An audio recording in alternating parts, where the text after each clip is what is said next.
Bonjour et bienvenue à chacun, bienvenue à l'Ashtami. Merci beaucoup pour ce temps d'adoration, ce temps de chant. On peut se centrer sur Jésus, se centrer sur Dieu. On en a besoin et au travers de ce que je vous partage là, j'aimerais nous encourager encore davantage à nous centrer sur lui, à nous centrer sur ce qu'il a accompli et ce qu'on a fêté la semaine dernière à l'occasion de Pâques, à l'occasion de sa mort et de sa résurrection. Aujourd'hui, on continue et on termine cette mini-série qu'on a débutée il y a un mois sur le thème des habitudes pour toutes circonstances.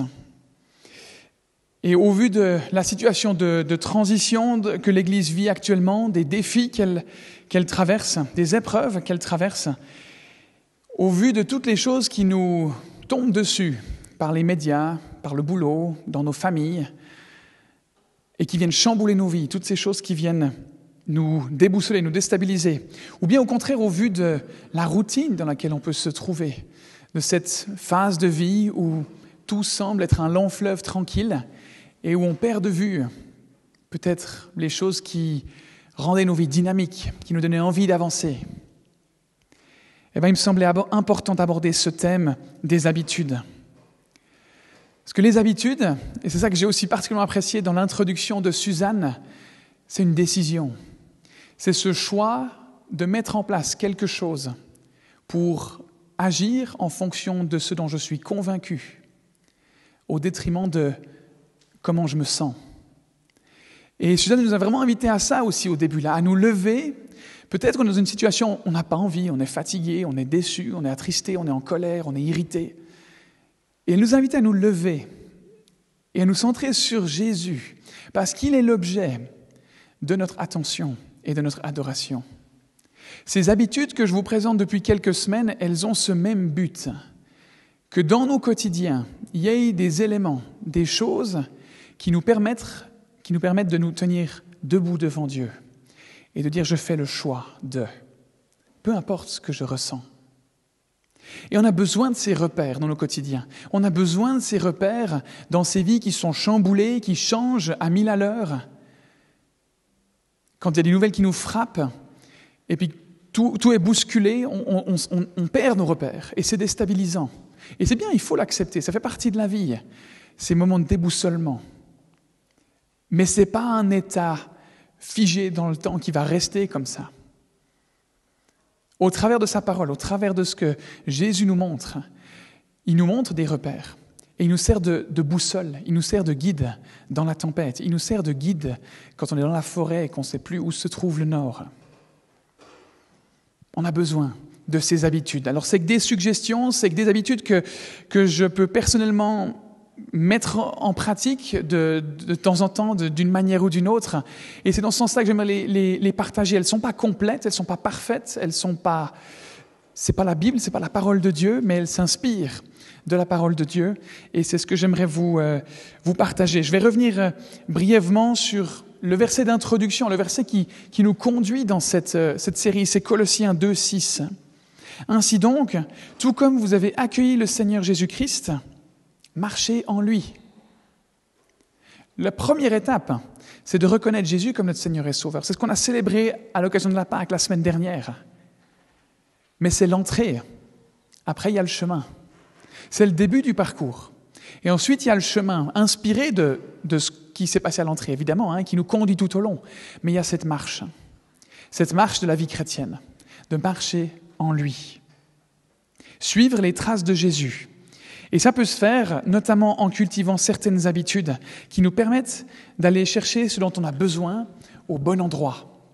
De cultiver des bonnes habitudes, parce qu'il y a des mauvaises habitudes aussi. Et jusque-là, on en a vu 4. Garder ma vie en règle, de faire ce choix régulièrement de reconnaître nos torts, reconnaître nos erreurs, de les placer devant Dieu et d'accepter qu'au travers de la croix, il a effacé ces erreurs. De demander pardon et d'être assuré du fait qu'il nous a accordé ce pardon au travers de la croix. Deuxièmement, garder mes yeux ouverts, d'essayer d'être conscient, de continuer à être attentif à ce que Dieu aimerait nous apprendre dans les situations qu'on est en train de traverser. Parce que toutes les situations de vie qu'on traverse, autant soient-elles, et c'est ce qu'on a vu notamment, aussi les mauvaises situations, les situations difficiles, défiantes, servent à nous faire grandir, servent à nous permettre de reconnaître et de connaître Dieu davantage, à marcher en lui, à apprendre à marcher en lui. Troisièmement, garder un objectif clair, savoir où on va, savoir c'est quoi notre boussole, qu'est-ce qui nous motive, dans quelle direction est-ce qu'on va. Peu importe les circonstances dans lesquelles on se trouve, parce qu'on peut être perdu, mais d'avoir une direction qui soit clairement définie. Et garder un cœur reconnaissant. Parce que quand on est chamboulé, quand on est influencé complètement par nos émotions, on voit des fois pas clair. Et c'est important de cultiver un cœur qui soit reconnaissant, au risque de devenir aigri, au risque d'être dans une forme de dépression qui vient nous bouffer de l'intérieur. Et aujourd'hui, on va donc voir les 2 dernières habitudes qui peuvent être utiles en toutes circonstances. La 5e habitude qu'on va voir aujourd'hui, c'est garder sa parole. Qu'est-ce que ça veut dire ? La Bible, elle nous dit que la Bible, quelle est la parole de Dieu ? Ce livre de 66 livres, ce recueil de 66 livres. Et garder sa parole, c'est s'attacher au contenu de la Bible pour notre quotidien. C'est ce que j'entends par garder sa parole. Parce que la Bible, elle est remplie de conseils, elle est remplie de promesses, elle est remplie d'histoires très concrètes qui peuvent nous accompagner tous les jours. Suzanne a mentionné tout à l'heure 2 psaumes. C'est un homme qui raconte simplement ce qu'il a dans son cœur. Un être humain comme nous. Et combien de fois, moi, je me suis retrouvé à me dire « Ah, punaise, mais là, ce qu'il dit, c'est exactement ce que je ressens. Je n'avais pas les mots pour, mais c'est exactement ce que je ressens. » La Bible, c'est ce recueil d'histoires et de choses expérimentées, notamment par des personnes dans le passé, qui nous permettent de nous y retrouver, de comprendre qui est Dieu, de le connaître et de marcher en lui. Mais c'est plus qu'un livre parmi d'autres, c'est plus qu'un bon roman, un bon polar. En tant que chrétien, on considère la Bible, la parole de Dieu, comme parfaite, comme sans erreur. Elle contient tout ce qu'on a besoin de savoir sur Dieu. Alors bien sûr, elle est pleine de mystères, elle est pleine de choses qu'on ne comprend pas. Ça fait des milliers d'années qu'on discute de la Bible et de si elle est vraie ou pas, mais on croit, par la foi, avec confiance, par la confiance, qu'elle est complète et qu'elle est suffisante, qu'elle contient tout ce qu'on a besoin de savoir, tout ce qu'on a besoin de connaître. Jésus a dit dans Jean 8, quand il était sur terre, dans Jean 8 au verset 31 et 32, « Alors il dit aux Juifs qui avaient cru en lui, « Si vous demeurez dans ma parole, donc dans mes enseignements, dans ce que je vous ai enseigné dans la Bible, vous êtes vraiment mes disciples. Vous connaîtrez la vérité, et la vérité vous rendra libre. » Cette parole, la Bible, c'est donc un guide de ce qu'on peut comprendre de ce que Jésus dit, une boussole qui nous permet de connaître la vérité. Dans la vie, on essaye tous de trouver notre chemin. On cherche à définir ce qui est vrai de ce qui est faux, ce qui est juste de ce qui est mauvais. Et dans les difficultés, dans les situations du quotidien, on va prendre des décisions quotidiennement. Certaines sans même s'en rendre compte. En fonction, ces décisions, on les prend en fonction de ce qu'on pense être le mieux pour nous. Et tout ça parce que peut-être vous l'avez déjà remarqué que votre fonctionnement de pensée est différent de celui d'autres personnes autour de vous. Et quand on est confronté à quelqu'un qui pense différemment, soit on est en désaccord, soit on choisit d'adapter notre fonctionnement et on ajoute ce que cette personne nous apporte à notre fonctionnement et puis ça le construit, ça le développe. Et ce que Jésus dit dans ces versets, c'est que c'est lui qui détermine ce qui est vrai ou faux, ce qui est juste ou mauvais. Il dit qu'il n'y a qu'en restant attaché à sa parole, à ce que lui dit, qu'on saura discerner la vérité, qu'on saura discerner le vrai du faux. Et tant qu'on ne connaît pas cette vérité, c'est ce qu'il dit, on n'est pas libre. Parce qu'il dit, c'est en demeurant dans ma parole, dans mes commandements, que vous serez libre. Donc si on ne connaît pas la parole, on n'est pas libre. Donc si on n'est pas libre, on est esclave. Esclave de quoi? Aujourd'hui, bien qu'on soit libre, qu'il y ait des droits humains qui existent, on se met volontairement sous l'esclavage d'un tas de choses. Et nous, on a l'impression que c'est des choses qui sont bonnes. Mais pourtant, l'effet qu'elles ont sur nos vies montre que c'est une forme d'esclavage. Et quand on compare ces fonctionnements qu'on a, ces façons de vivre qu'on a, et qu'on les compare à la parole de Dieu, à cette vérité, on se rend compte qu'on est esclave. Mais on a besoin de cette parole de Dieu pour faire miroir et pour nous montrer que comment on fonctionne, c'est une forme d'esclavage. Je prends un exemple.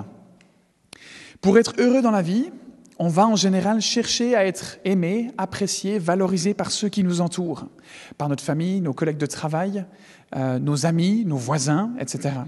Et comment est-ce qu'on s'y prend pour faire ça? En général, on essaie d'être gentil, on va offrir l'apéro, on va faire des cadeaux, on va être poli, on va dire des choses sympas, on va éviter de contredire au risque de fâcher la personne. Différentes choses comme ça. Peut-être qu'il y a d'autres choses qui vous viennent en tête en ce moment. Et Jésus, il vient nous dire que de cette façon, on n'est pas libre. On croit être libre, parce que c'est nous qui décidons comment être gentil et comment être bon avec les autres. Mais il nous dit, vous n'êtes pas libre quand vous faites ça. Pourquoi? Parce qu'on est aimé seulement parce qu'on est gentil, poli et qu'on offre l'apéro. Je caricature, on est d'accord, hein? Mais en gros, du coup, c'est conditionnel. Ça veut dire que si moi, je ne suis pas poli et gentil avec les gens qui m'entourent, je ne serai pas aimé. Et donc, je suis esclave de ma façon de fonctionner. Parce que je détermine le fait que je sois aimé seulement par le fait que les autres réagissent bien à comment je suis avec eux. Vous suivez mon raisonnement? Jésus dit que la vérité, c'est qu'il est mort à la croix pour nous montrer à quel point lui, il nous aime. Donc on n'a plus besoin de chercher à être aimé. On est aimé. Et tout l'enjeu, il est là. Tout l'enjeu de l'esclavage et de la liberté, il est là. C'est de croire quelque chose qui n'est pas vrai. Chercher à être aimé par les autres, ce n'est pas nécessaire, parce qu'on est aimé. Et pourtant, on vit comme si on devait chercher à être aimé. Et la Bible est remplie de ce genre de fonctionnement. Nos vies sont remplies de ce genre de fonctionnement, où Jésus dit, au travers de ce que je vous enseigne la vérité. Et pourtant, vous choisissez de ne pas y croire, et donc d'être sous l'esclavage. Ça nous libère. Sa vérité, son enseignement, on a l'impression, en général, on dit la religion, c'est contraignant, on nous dit quoi faire. À quelque part, oui, ok, oui. Ça donne un cadre, ça donne une façon de faire. Mais on a été conçus pour vivre dans ce cadre. Et donc, il n'y a que dans ce cadre qu'on est véritablement libre, parce qu'on épouse ce qu'on est censé être, Et à chaque fois qu'on essaie de dire « Non, moi, je n'ai pas besoin de l'amour de Dieu, moi, je vais aller le chercher ailleurs », on cherche à sortir de ce cadre. Et on est donc plus libre. La liberté, ce n'est pas faire tout ce qu'on veut. La liberté, c'est croire en l'enseignement de Jésus et marcher en lui. Et ça demande d'accepter, de lâcher cette forme de liberté qu'on pense avoir. Mais en fait, ce qu'on fait à ce moment-là, c'est qu'on se proclame libre et on se libère de cet esclavage. Et pourtant, on essaye de nous faire croire que ce n'est pas le cas. On essaye de nous faire croire que ce cadre, c'est ça qui nous contraint et qui nous bloque. Et que la liberté, c'est de faire ce qu'on veut. Demeurer dans sa parole, ça nous permet de connaître la vérité. Et à ce moment-là, quand on connaît la vérité, elle nous rend libres. Durant son passage sur terre, Jésus il a raconté une histoire, une parabole. En gros, c'est une métaphore. Il a imagé comment les gens étaient réceptifs à son enseignement. En prenant l'exemple, un exemple de l'agriculture, l'aspect de la semence. Qu'est-ce qui se passe quand les graines sont semées en terre? Il y a des graines, et ces graines, elles représentent l'enseignement de Jésus, elles représentent la parole de Dieu, elles représentent ses enseignements. Et il dit qu'il y a certaines de ces graines qui tombent sur le chemin. Ces personnes, c'est des personnes qui entendent l'enseignement de Jésus, mais ces graines, elles ne vont pas pousser sur ce chemin, et donc ça ne marche pas. Elles entendent l'enseignement de Jésus et elles ne l'accueillent pas. Il y a d'autres graines qui tombent dans un sol qui est pierreux. Il y a un peu de pierre et un peu de terre. C'est des personnes qui entendent et accueillent l'enseignement de Jésus. Mais à cause des pierres, il n'y a pas suffisamment de choses pour que ça prenne et que ça puisse continuer à pousser. Donc ça ne tient pas. Il y a des personnes, d'autres graines encore, qui tombent dans les ronces. Et ça, c'est des personnes qui accueillent l'enseignement de Jésus, mais qui laissent les circonstances de leur vie étouffer ce qui commence à pousser, étouffé par les ronces. Et finalement, il y a des graines qui tombent dans la bonne terre. Et pour ça, on va lire un verset, Luc 8, verset 15. La semence qui tombe dans la bonne terre représente les personnes qui écoutent la parole, qui la gardent dans un cœur bon et bien disposé, et qui portent des fruits grâce à leur persévérance. C'est un encouragement à garder, à accueillir et à garder la parole de Dieu, ce que Jésus enseigne. Alors, où est-ce que je me situe personnellement par rapport à ça? Par rapport à cet accueil de la parole de Dieu, par rapport à ces graines, par rapport à cette façon de grandir?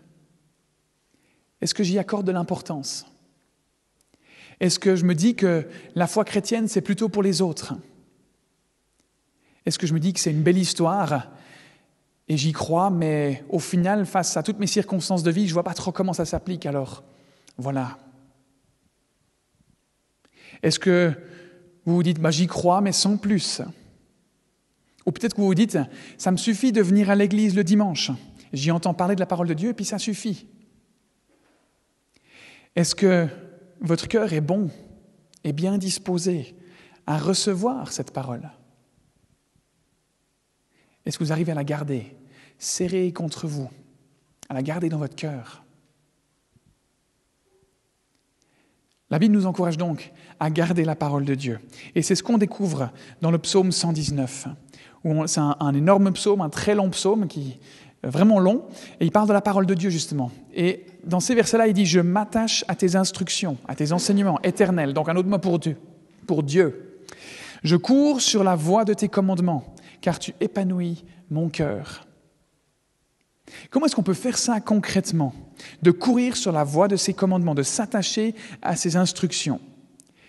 J'aimerais voir 4 points avec vous ce soir pour nous encourager à garder la parole de Dieu de rester attaché à elle. Parce que c'est une bonne chose de venir à l'église et d'entendre des enseignements, des interprétations de ce que la Bible enseigne.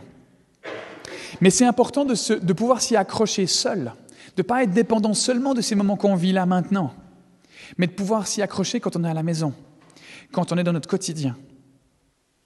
On va voir 4 choses. 4 choses qu'on peut faire pour garder la parole, garder sa parole, garder ses enseignements. La première chose qu'on peut faire, c'est lire la Bible. On peut garder sa parole en lisant la Bible. Comment est-ce qu'on peut lire la Bible?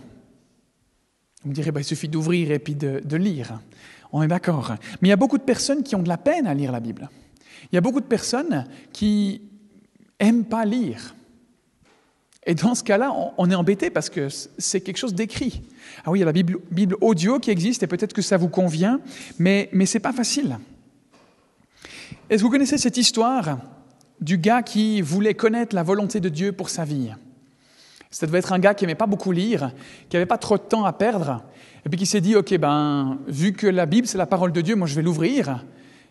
Je l'ouvre, et puis je pointe du doigt, tac, qu'est-ce qu'elle dit? Ok, et puis il lit, et puis c'est écrit, Judas alla se pendre. Il dit, il doit y avoir un problème là. Bon, je ne m'appelle pas Judas, alors peut-être que j'ai mal interprété, et puis je vais réessayer. D'accord, Seigneur, peut-être que tu t'es trompé, c'est du 50-50. Allez, je réessaye. Clac, il ouvre la Bible, il pose son doigt, tombe sur le verset, va et fais de même. Ok, ça semble se préciser, mais c'est peut-être qu'une mauvaise coïncidence. Alors il essaye de recommencer une 3e fois, une dernière fois, juste pour être sûr. Même chose, ouvre la Bible, clac, pose le doigt, et tombe sur le verset, hâte-toi de faire ce que tu as à faire. Ok, bon, c'est décidé là. Bon, j'aimerais nous encourager, moi, plutôt à lire la Bible de façon méthodique. Pas de faire comme ce monsieur-là, qui n'a pas essayé, d'ouvrir la Bible, si vous êtes chrétien depuis longtemps, d'ouvrir la Bible et de se dire, ok, peut-être que Dieu me parlera comme ça. Je pointe du doigt et puis, tac, tout à coup, il y a une grosse révélation pour ma vie. C'est une bonne chose de lire le verset du jour, c'est une bonne chose d'ouvrir sa Bible et puis de lire un verset comme ça. C'est pas ça que je veux dire, je veux pas dire que c'est mauvais. Mais c'est aussi important de prendre le temps de se plonger dans un texte, d'avoir le contexte qui va autour des versets qu'on est en train de lire. Des fois, on culpabilise parce qu'on se dit qu'il faudrait lire la Bible. Et puis, on ne sait pas trop comment faire, on n'y accorde pas plus de temps que ça dans nos journées, et puis plus, on ne sait pas trop où commencer. Alors qu'est-ce qu'on fait ? On fait comme ce gars, on ouvre la Bible et puis on choisit de lire juste un passage comme ça. Et puis 2 semaines après, on fait la même chose avec un autre. Et on est un petit peu démunis face à ça. On essaie de faire les choses tant bien que mal comme on pense que c'est bon. Aujourd'hui, j'aimerais nous encourager à lire de façon plus méthodique. À prendre par exemple un livre sur les 66 et puis à le lire en entier. Pas seulement quelques versets, pas en commençant à la fin, en lisant un petit peu le milieu, puis peut-être en lisant un peu le début, mais à lire un livre du début à la fin. Quand on lit une lettre, aujourd'hui plus un mail ou un WhatsApp, on ne lit pas d'abord la fin, et ensuite le milieu, et puis éventuellement le début. Vous êtes d'accord ? On commence par le début, et puis jusqu'au bout pour être sûr d'avoir bien compris ce qu'on veut nous dire au travers de ce qu'on nous a écrit. De nombreux livres du Nouveau Testament, par exemple, sont à lire dans le même état d'esprit. Parce que c'est des lettres écrites par des apôtres, par des personnes influentes de l'Église à l'époque, à d'autres personnes, à des églises. Donc elles se lisent du début à la fin, c'est un tout. Et on est invité à les considérer de cette façon-là. Un autre point auquel j'aimerais nous encourager, c'est à lire toute la Bible. Pas juste un livre ou deux. On a peut-être tendance à lire seulement les évangiles, à lire seulement les psaumes, à lire seulement les courtes lettres là, de 3-4 chapitres, parce que là, ça se lit vite. Et je comprends, c'est des très beaux textes, ils sont vraiment super, il y a plein de bonnes choses. Mais on se limite parce qu'il y a énormément d'autres bonnes choses dans les autres livres de la Bible. Alors certains, il faut se les farcir, je ne suis pas en train de dire que c'est facile, d'accord ? Parce que quand il faut passer au travers des 1500 généalogies et des 1500 versets qui se ressemblent, il faut s'accrocher, je suis d'accord. Mais n'empêche que ça regorge de beaux textes, de belles promesses, de beaux conseils pour nous encourager dans notre quotidien. On peut par exemple choisir de suivre un plan de lecture. Il y a plein de solutions qui existent pour nous encourager à ça. C'est défiant de lire la Bible, mais c'est important. Ce qu'on peut faire en plus de lire la Bible pour garder sa parole, c'est là que j'arrive au deuxième point, pour garder sa parole, on peut garder sa parole davantage, de façon plus conséquente, en étudiant la Bible. La lire, c'est une bonne chose. Et après, il y a le niveau d'après, c'est de l'étudier. On peut, par exemple, faire comme les chrétiens de l'église de Bérée à l'époque. C'est ce qu'on lit dans Actes 17, au verset 11. Qu'est-ce qu'ils faisaient, ces chrétiens ? Ils accueillirent la parole avec beaucoup d'empressement. Donc là, c'était des gens qui venaient prêcher, qui venaient dire quel était l'enseignement de Jésus. Et qu'est-ce qu'ils faisaient après ? Ils examinaient chaque jour les Écritures pour voir si ce qu'on leur disait était exact. Ils vérifiaient que ce qu'ils avaient entendu correspondait bien à ce que la Bible disait, à ce que les textes disaient. On est appelé à faire de même. On ne doit pas se contenter de ce que nous dit le pasteur, de ce que Marc dit ici. On doit vérifier si ce qu'il dit dans la Bible, c'est vraiment vrai, si ça vient réellement de Dieu. On doit savoir que ce que dit la parole de Dieu, et on doit savoir ce que ça signifie pour nous. Et c'est pour ça que c'est important de la lire, mais aussi de l'étudier. N'importe qui peut étudier la Bible. Ce n'est pas réservé à des études supérieures, ce n'est pas un truc monstre compliqué. Et c'est décourageant des fois parce qu'on se dit « Ouh là, mais il faudrait que que j'y consacre 5-6 heures. » Et puis, j'ai jamais 5-6 heures à consacrer, donc puis je ne saurais même pas comment m'y prendre en plus. Qu'est-ce que je fais pendant 5 heures pour étudier la Bible? Et on est parfois un peu démunis. Une façon toute simple d'étudier la Bible, c'est de poser des questions. C'est de se poser des questions, tout simplement. Pourquoi c'est écrit ça comme ça? Qu'est-ce que ça veut dire? C'est quoi l'implication pour ma vie? Est-ce qu'on parle de ce que je suis en train de lire là ailleurs dans la Bible? On peut se poser des questions, et ça, c'est une manière d'étudier la Bible. Une chose que j'aimerais aussi vous encourager à faire par rapport à cette étude de la Bible, c'est de prendre des notes. Alors, ce que j'aime bien faire, c'est lire un passage, et des fois, ça ne me parle pas du tout. Des fois, il n'y a rien qui ressort de ce que je lis. Mais j'essaie de me forcer à écrire au moins une phrase. Ok, là maintenant, après avoir lu ça, je reste avec quoi? Et je note. Le premier truc qui me vient en tête. C'est pas parfait, c'est peut-être pas le truc principal qui m'a touché, mais au moins j'ai noté quelque chose. Au moins j'ai gardé quelque chose. Prenez un petit carnet, une petite feuille, puis chaque fois que vous lisez, vous mettez la date, peut-être le passage que vous avez lu, et puis vous notez juste dessous une phrase qui vous a interpellé. Et plusieurs fois, vous serez peut-être surpris, plusieurs fois, je me suis retrouvé à écrire 2-3 pages. Parce que tout à coup, ça sort, ça vient. Mais j'ai eu besoin de me lancer, de me dire, ok, je me force à écrire au moins une phrase pour que le reste vienne par la suite. Donc on peut étudier la Bible simplement en posant des questions et puis en prenant quelques notes. Troisièmement, on peut garder sa parole en mémorisant la Bible. Pas toute la Bible, d'accord? À moins que vous soyez motivé, il n'y a personne qui vous empêchera de faire ça. Et peut-être que vous pourrez rentrer au Guinness Book des records. Mais c'est déjà pas mal si on peut mémoriser quelques versets.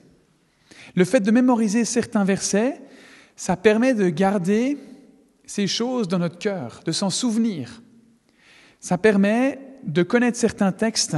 Et le fait de les connaître par cœur, ça fait qu'on est ensuite en mesure, quand on est dans différentes situations, de se souvenir de ces textes, de se souvenir de certaines promesses, de certains passages qui étaient marquants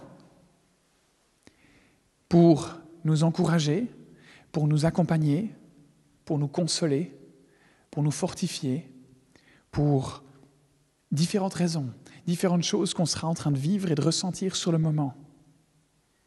Proverbe 7, les versets 2 et 3, dit la chose suivante. « Retiens mes commandements et tu vivras. Garde mon enseignement comme la prunelle de tes yeux. Attache-les sur tes doigts. Écris-les sur la table de ton cœur. » Ce n'est pas Dieu qui parle, c'est le roi Salomon qui s'adresse à ses fils qui vont lire ce qu'il a écrit, qui vont lire ses proverbes. Mais c'est son encouragement pour eux. Ce que je t'enseigne, garde-le, considère-le comme super important. Attache-le sur tes doigts, écris-les sur la table de ton cœur. Et je vous avoue que personnellement, j'étais sceptique par rapport à la mémorisation de versets au début. Mais je me rends compte maintenant à quel point ça m'aide dans différentes situations pour me souvenir de l'essentiel, pour ne pas me laisser submerger par des pensées qui peuvent m'envahir. Ça peut m'aider à tenir bon par rapport à certaines pensées qui me tentent, par exemple. Le meilleur exemple de ça, c'est Jésus lui-même. On lit dans les évangiles qu'il a été dans le désert pendant 40 jours. Et pendant 40 jours, le diable, Satan, est venu le tenter en lui disant, par exemple, ouais, mais t'as ça, mais si tu me suivais moi, si tu te mettais à genoux devant moi, si tu me servais moi, je te donnerais tout ça. Et à chaque fois, Jésus, il lui a dit, c'est pas suffisant. Ça ne me convient pas. Je ne vais pas faire ça. Et comment il fait ça? Comment il l'a exprimé? En citant des versets. Des versets qu'il connaissait par cœur. Alors il dirait, il y a une différence entre Jésus et moi. Jésus, c'est le Fils de Dieu, il devait connaître la Bible par cœur. Absolument. Mais on a le Saint-Esprit qui habite en nous. Dieu habite en nous. On a cette faculté de mémorisation. On a cette faculté d'apprendre, de connaître, de se souvenir. Dans ces moments difficiles, dans ces moments où on n'est pas en bonne forme, où on est dans notre routine, où on n'est pas en état d'alerte, ces versets peuvent nous apporter de l'aide quand on en a besoin. Le psaume 119, toujours, le verset 11. « Je serre ta parole dans mon cœur, afin de ne pas pécher contre toi. » Ça a permis à Jésus de ne pas faire d'erreur. Ça nous permet, nous aussi, de ne pas faire d'erreur, de ne pas nous laisser tenter par des choses qui peuvent sembler bonnes, mais qui ne le sont finalement pas. Un autre verset, toujours dans le psaume 119, le verset 105 dira « Ta parole est une lampe à mes pieds et une lumière sur mon sentier. » Encore une image. La parole de Dieu éclaire mes pas, donc le chemin que j'emprunte, les décisions que je prends. Connaître les promesses de Dieu pour nous, qui il est et ce qu'il fait, ça nous donne des arguments, des éléments pour prendre certaines décisions. C'est ce que le fait de mémoriser différents passages de la Bible permet. Ces passages, ces versets qu'on mémorise nous permettent, comme je l'ai déjà dit, d'être consolé, d'être encouragé quand je suis triste et que je traverse quelque chose de difficile. Voilà ce qui est dit à ce sujet dans le psaume 119 toujours, au versets 49 et 50. « Souviens-toi de ce que tu as dit à ton serviteur. » Il s'adresse à Dieu là. « Cette parole me donne de l'espoir. Ta promesse me fait vivre. Voilà ce qui me console dans mon malheur. » La parole de Dieu, ces passages qu'on mémorise, ont le pouvoir de nous consoler dans notre malheur, de nous donner de l'espoir, alors que la situation paraît bien sombre. Mais pour ça, on a besoin de la connaître. C'est un très bon moyen pour garder sa parole attachée dans notre cœur, pour rester attaché à lui, pour tenir bon quand on est dans des circonstances difficiles ou des circonstances de routine. Donc, on a vu plusieurs moyens qui nous permettent de garder sa parole. Lire la Bible, étudier la Bible, mémoriser la Bible ou des passages de la Bible. Et dernièrement, la dernière chose que j'aimerais voir aujourd'hui avec vous pour garder sa parole, pour être vraiment attaché à lui, c'est de la méditer. En méditant la Bible, on travaille à rester attaché, à garder sa parole dans notre cœur. Et on l'a vu à plusieurs reprises ces derniers mois, la méditation, c'est simplement focaliser nos pensées sur quelque chose. Et dans ce cas-là, des passages de la Bible. Dans ce cas-là, ce que Jésus a fait sur la croix, comme on s'en est souvenu la semaine dernière, par exemple. Et la méditation, c'est un peu comme la rumination de la vache. Elle mâche, elle avale, elle régurgite, elle mâche, elle avale, elle régurgite, jusqu'à 7-8 fois, c'est ça? Les agriculteurs, non? Ou ils ne savent pas. Oh, je rigole. En tout cas, plusieurs fois, d'accord? La vache rumine plusieurs fois. Et la méditation, c'est la même chose. C'est ruminer, c'est mâcher ces versets, c'est mâcher différentes choses dont on se souvient. C'est ce qu'on peut faire avec la Bible. On peut se concentrer sur certains passages et puis les ruminer. Tout le monde est capable de méditer. Personne peut dire qu'il n'est pas capable de méditer. Parce que tout le monde est capable de s'inquiéter. Et l'inquiétude, c'est de la méditation, mais de la méditation qui est négative, parce qu'on va penser encore et encore et encore à quelque chose, jusqu'à même provoquer des insomnies chez nous. Vous avez peut-être déjà vécu ça, vous êtes sur le point de vous endormir et tout à coup, il y a une pensée qui arrive, puis ça repart, puis le cœur repart, et puis on pense, puis on réfléchit.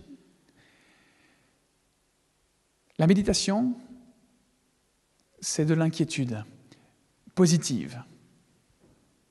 C'est inné de savoir méditer, parce qu'on sait aussi s'inquiéter. Le psaume 1, les versets 1 à 3 nous dit « Heureux l'homme qui trouve son plaisir dans la loi de l'Éternel, donc dans la Bible, dans sa parole, et la médite jour et nuit. Il ressemble à un arbre planté près d'un cours d'eau. Il donne son fruit en sa saison, et son feuillage ne se flétrit pas. Tout ce qu'il fait lui réussit. »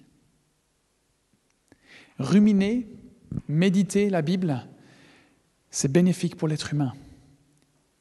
L'analogie qui est faite, l'image qui est faite, c'est de dire, si tu médites, si tu gardes sa parole, tu vas ressembler à un arbre qui est planté près d'un cours d'eau. Un arbre qui est planté près d'un cours d'eau, mais il vit monstrueusement bien. Il porte du fruit en sa saison. Et son feuillage reste magnifique. Il ne se flétrit pas. C'est ça les effets de méditer la Bible pour l'être humain. La peau sur les rides, les rides sur la peau, peut-être que ça, on ne pourra pas l'éviter, mais les rides sur notre cœur, parce qu'on garde sa parole dans notre cœur, ça restera. Cette jeunesse, ces choses qui nous revigorent, ça restera. On en a besoin pour y voir clair, pour prendre de bonnes décisions, pour ne pas être submergé par la difficulté, pour ne pas être submergé par nos inquiétudes. Encore un verset dans le psaume 119. Enfin, on l'a déjà vu tout à l'heure et j'aimerais juste le remettre ici, le début, pour terminer ce point, cette 5e habitude de garder sa parole. Je m'attache à tes instructions éternelles. Elle nous permet, cette habitude, de tenir bon dans toutes nos circonstances de vie, que ce soit difficile ou que ce soit la routine. Ça nous permet de garder le cap, de rester attaché à ce qu'on pense être bon, à ce dont on est convaincu qui est bon. C'est le besoin de garder sa parole, de s'attacher aux instructions, aux enseignements que Dieu nous donne dans la Bible. On en arrive à la dernière habitude, la dernière des 6 habitudes qu'on aborde dans le cadre de cette série. Et cette habitude, elle est en quelque sorte transversale, d'accord ? Elle traverse toutes les autres. Elle est à cultiver à tout moment, dans n'importe quelle autre chose qu'on vit. Elle est à quelque part ce qui me motive à mettre en pratique le reste. C'est celle-ci, c'est garder mes yeux fixés sur Jésus. Toutes ces habitudes qu'on a vues, garder ma vie en règle, garder mes yeux ouverts, garder un objectif qui soit clair, garder un cœur reconnaissant et garder sa parole, ça nécessite cette 6e habitude, celle de garder mes yeux fixés sur Jésus. Pourquoi ? Parce que c'est la base de la base.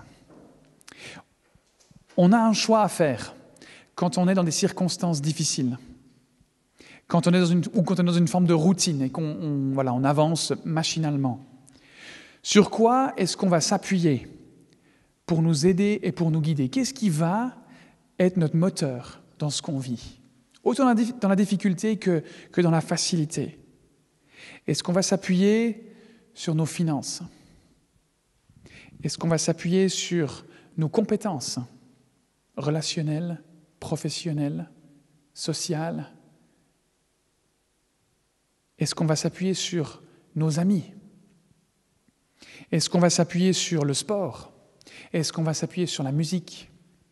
Est-ce qu'on va se réfugier dans les réseaux sociaux, par exemple ? Qu'est-ce qu'on va utiliser comme moyen pour affronter ou fuir les circonstances de vie qu'on est en train de traverser ? Et ça, on peut se poser la question tous les jours. Parce que tous les jours, on est motivé par quelque chose, on est conduit par quelque chose. Qu'est-ce qui vous conduit à vous lever le matin et à vivre la journée ?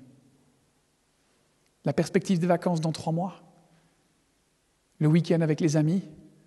Le concert de tel et tel ? C'est des bonnes choses, il faut s'en réjouir, absolument. Mais la bonne réponse, selon la Bible et selon la foi chrétienne, c'est Jésus. Vous dites Jésus à n'importe quelle question dans une église, c'est bon, vous avez la bonne réponse. C'est Jésus, au travers de ce qu'il a accompli sur la croix. Et c'est ce qu'on a vu à Pâques la semaine dernière, quand on s'est particulièrement souvenu de sa mort et de sa résurrection. On a un choix à faire, quotidiennement. Personnellement, quand je vais pas bien, j'ai tendance à regarder un film ou à regarder une série. Et quand je suis au bout, je suis calmé, je suis apaisé. Après une dispute avec Camille, après une tension au travail, après une difficulté relationnelle, ça rumine un moment, et comment je fais pour passer à autre chose ? Je me mets devant la télé. Puis à la fin, je vais mieux. Vraiment ? Ce que je crois personnellement, c'est que j'ai juste poussé ça au fond. Je l'ai caché avec autre chose. Je ne l'ai pas affronté. J'ai fui. Et vous, quand vous n'allez pas bien, quand vous avez l'impression d'avancer sans savoir où vous allez, où est-ce que vous vous réfugiez ? Sur quoi est-ce que vous vous appuyez ? C'est une question qui est centrale. Parce qu'elle montre sur quoi on fixe réellement les yeux. Tout bon chrétien sait que la réponse, c'est Jésus. Et on cultive cette réponse en venant ici le dimanche. Mais est-ce que ça nous motive aussi les autres jours de la semaine? Est-ce que ça a un impact sur les autres jours de la semaine? Parce que Pâques, ce qu'on a vécu la semaine passée, c'est pas juste à Pâques dont on se souvient, qu'on s'en souvient. C'est toute l'année, c'est au quotidien. On célèbre Pâques à un moment donné précis dans l'année parce que c'est bien d'avoir un moment où on revient à quelque chose. Mais c'est au quotidien. Fixer les yeux sur Jésus, c'est au quotidien.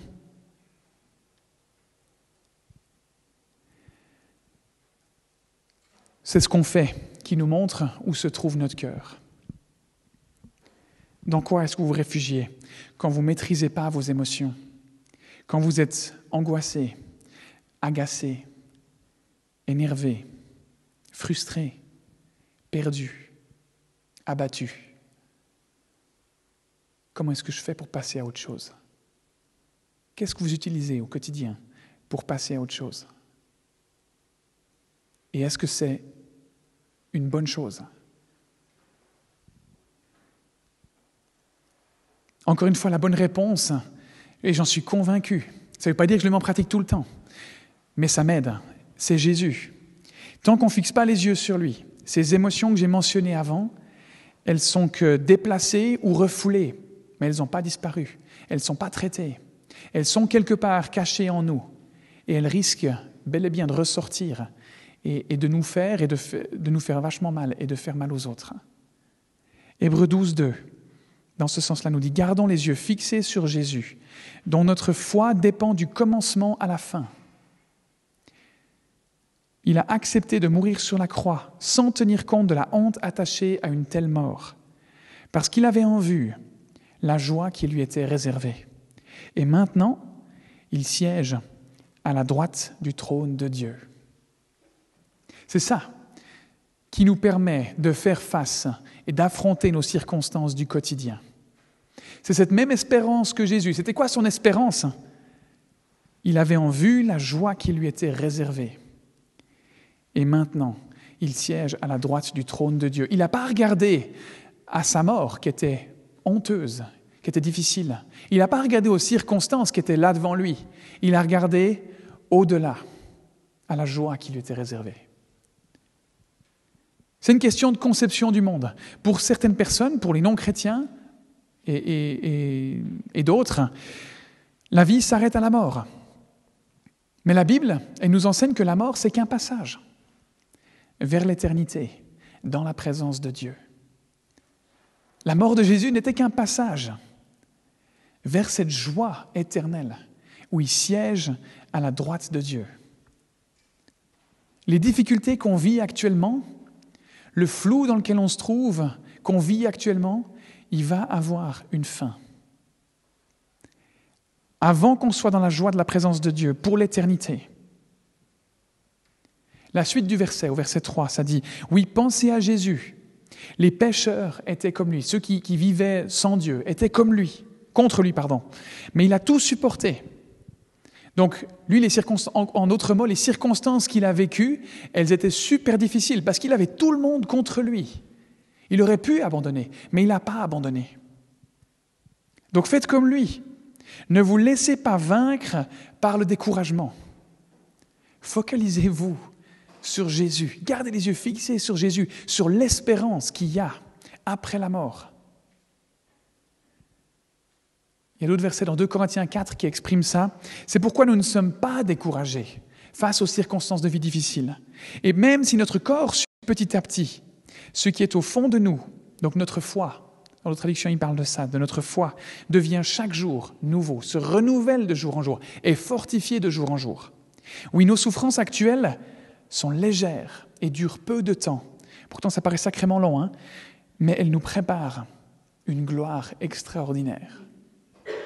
Cette gloire, elle dure toujours et elle est beaucoup plus grande que nos souffrances. C'est pourquoi nous ne sommes pas découragés, parce qu'il y a l'espérance de cette gloire. qui est bien plus grande que les difficultés, la situation dans laquelle on se trouve actuellement. Que ce soit à l'église, au boulot, dans vos relations, dans votre famille, peu importe ce que vous traversez, je ne sais pas exactement tout ce qui se passe.